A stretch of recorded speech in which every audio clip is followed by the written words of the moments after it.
This is WealthBT, a podcast of BT correspondents. Welcome to WealthBT, a podcast of BT correspondents. Hosted by Genevieve Kwa. In this episode, we break down what it takes to build a resilient portfolio. This episode is brought to you by Pictet Wealth Management. How would you like a portfolio that rises along with the market, but doesn't fall as badly when the trend turns bearish? That sounds something like a holy grail of investments, but it's possible and doable. For investors with a long horizon, I believe it's more important to be mindful of the downside than be too concerned about getting the best upside. What we should aim for is a resilient portfolio. But what exactly is this? What types of assets can add resilience? In fact, we're bombarded daily by news and information on many themes: AI, climate change, war. How should you regard these themes? Are they just noise, or are they must-haves in your portfolio? Welcome to WealthBT, a podcast by BT correspondents. I'm your host, Genevieve Kwa, wealth editor of the Business Times. Every week, my colleagues and I break down a business story that matters.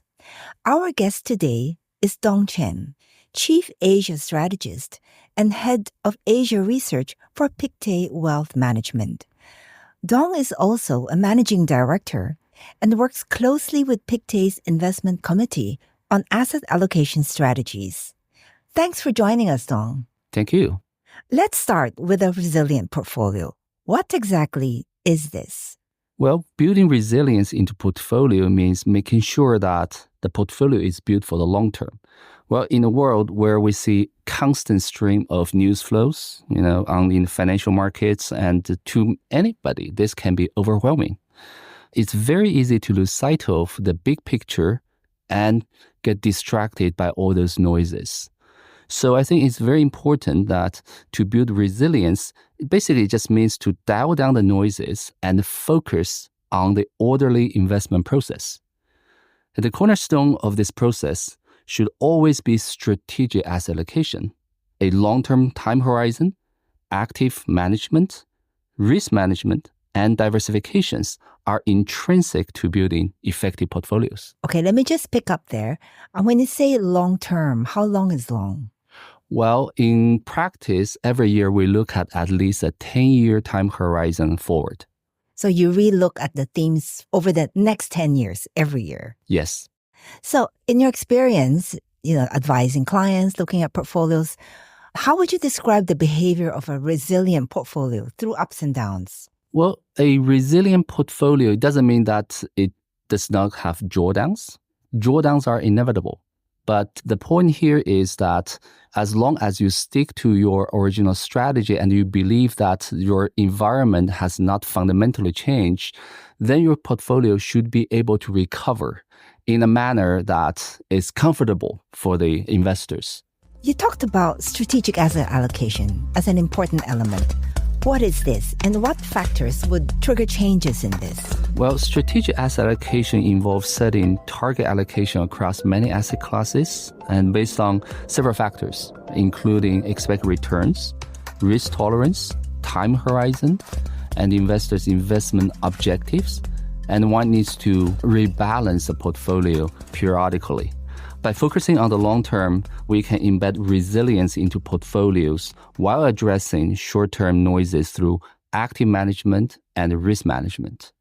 So every year that we review our investment landscape over a 10-year horizon and adjust our strategy, identify key opportunities and risks, the strategic asset allocation do not change very often, right? Typically, we're going to keep it stable unless we identify there is a fundamental shift in our expectations and the environments. So can you give an example of this fundamental shift? For example, over the past few years, we've seen that the acceleration in changing climate change, right? And we think that with such changes, one has to take those changes into consideration and build that into one's portfolio. When we talk about diversification, a lot of advisors actually bring in private market assets. How do these fit? Well, in a traditional portfolio, people talk about the 60-40. That refers to 60% equity, 40% bonds. This is a great way of diversification, but this is traditional type of diversification, right? The reason that people increasingly look at private assets because according to our long-term projection, actually the traditional asset classes like equities and bonds, their expected returns will be much lower than 10 years before. For example, you take equity as example. The current valuation of equities are pretty high. And as a result, the expected return in the next 10 years probably will be significantly lower than we had before. So that's why to improve the overall performance of portfolio, we need to introduce private assets. And the private assets actually is a very large universe. It includes many different things. Infrastructure and hedge fund, we can have real estate, we can have commodities, a lot of other non-traditional type of asset class into the portfolio. We've just been speaking with Chen of Pictet Wealth Management. In a few moments, we'll be looking into how you can distinguish between a genuine trend that will have lasting impact on assets as opposed to mere distractions. And can you do it yourself or DIY your own resilient portfolio? And now, back to WealthBT, brought to you by Pictet Wealth Management. Welcome back. Dong, can you help us to understand, are there ways that can help investors to differentiate between the trend that we should participate in versus noise that is ultimately insignificant? First of all, I have to say this is not easy. Of course, that's the kind of work that we try to do every day. And according to my understanding, a general long-term trend should be driven by long-term factors. So, for example, changing demographics, climate change, or shifting global geopolitical trends. Once those kind of trends start to set off, it usually will not change course or reverse during a short period of time. Take demographics, for example. Currently, we're seeing that China is experiencing this declining in population. Once that starts, usually probably lasts for at least 10 years or even longer. So when a trend is driven by factors like those, we tend to think those are long-term general trends. So, Dong, given the many trends that have become apparent, which ones do you think are the most compelling and potentially the most profitable? At this point, we're looking at several megatrends. Not necessarily you can, profit from it directly, but I think they're all very important in terms of determining how the world operates and how to have an impact on the investment outcome. So first of all, we're seeing the acceleration in geopolitics, right? So geopolitical division has widened with conflicts currently going on in Ukraine and also in Middle East. And rebuilding military capacity has become an urgent strategic goal for many countries, especially in Europe. And with the risk of diminished U.S. support for NATO added to that sense of urgency. So this rising geopolitical risk, we think it is a mega trend, at least in the foreseeable future. And second one is the acceleration in reindustrialization. So if you look at the recent history, over the past few decades, we see this very strong trend of industrial capacities moving out of the developed economies into developing economies, particularly into Asia. And this has actually created a lot of social issues and also created this confrontation between some developed countries and rising or emerging market, particularly between US and China. So during the COVID, and we're seeing this very clear trend of US want to, reindustrialize, moving production capacity back to their country and to a less extent in Europe as well. So this trend probably have very profound impact on both the DM and also on EM. Another trend we're seeing is acceleration in economic fragmentation. This is somewhat related to what we talk about changing geopolitical landscape. One typical phenomenon is reshuffling of global supply chains.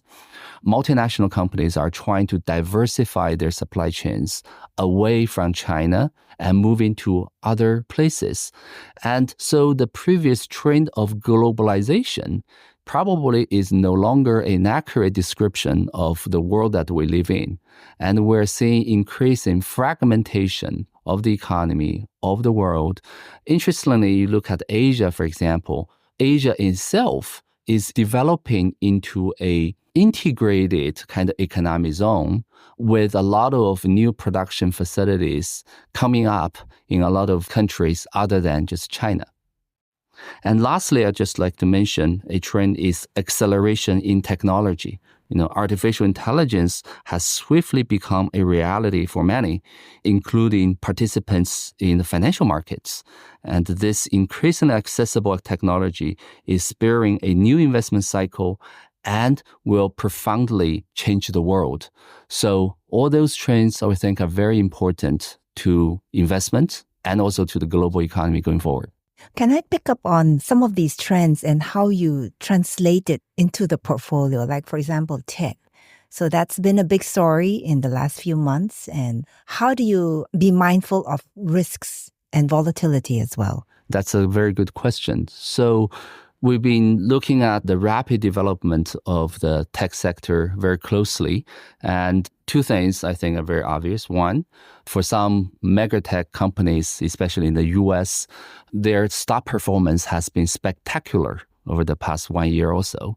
But at the same time, their valuation are also getting more and more expensive. So we need to focus on what exactly those companies are doing in this current artificial intelligence boom, right? So we're looking at how much they're investing and how much potentially they can actually get back from that kind of investment.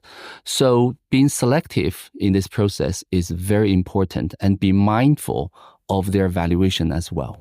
So that brings us to this issue or question of active management, and often read how many of the strategists are calling for active management at this time. Why do you think this is so? Why is this important?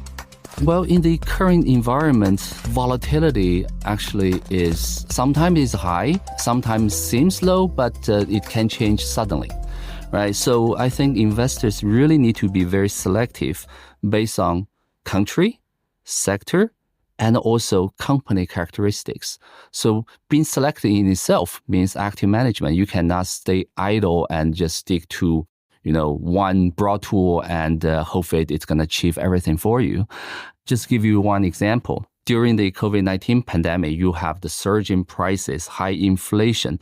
So, when you have high inflation, companies actually can raise their prices fairly easily, and leading to actually, in some cases, greater margin.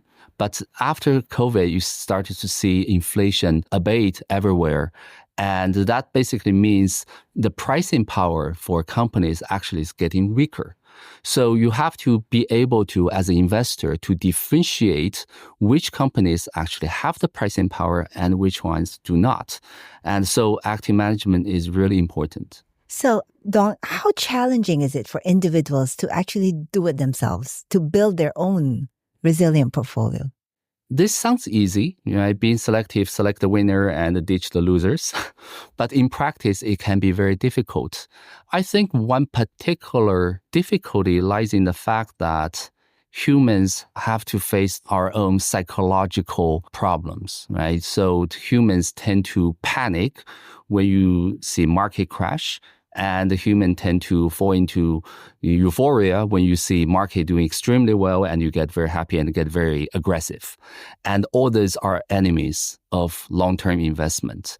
So I think it's not impossible, but as an individual trying to achieve this, it requires a lot of hard work to overcome those psychological barriers. So an easier way probably is to resort to professional services.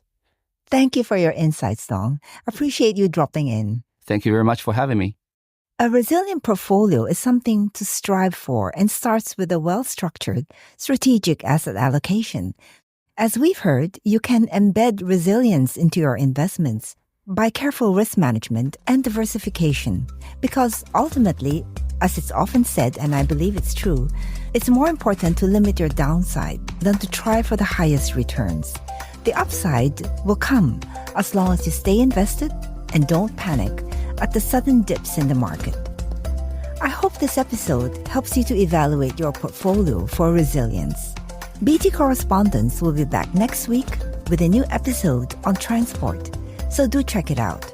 If you have any thoughts or questions about the show, email us at btpodcasts@sph.com.sg. I'm Genevieve Kwa. As always, thank you for listening. This episode of WealthBT was brought to you by Pictet Wealth Management. This is a podcast by the Business Times.